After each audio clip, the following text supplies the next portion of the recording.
Question number two is, what is the difference between high yield and dividend growth stocks? When you think about high yield stocks, remember when we talked about the dividend yield, that is simply what the dividend dollar amount is divided by the price of that particular stock. When you look at that, when we're saying high yield, we're basically saying the yield is higher, that percentage is higher. That is going to provide you immediate short-term income, but it might be at the expense of future growth. And that's usually what's going to happen. You're either going to choose high yield or dividend growth.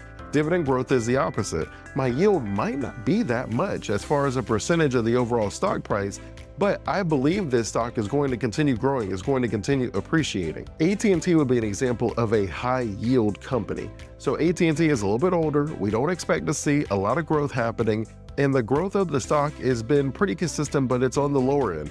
There is not a lot more going on. AT&T is who AT&T is, but it is a high yield dividend. So their dividend yield is about 7%. So I'm getting all of the money up front. I'm not investing in this stock for future growth. AT&T already has a large market share. They're well known. They saturated most markets. There's not a lot more that they could do. They're a household name across most of America. But because I'm getting high dividend yield, I have that immediate benefit.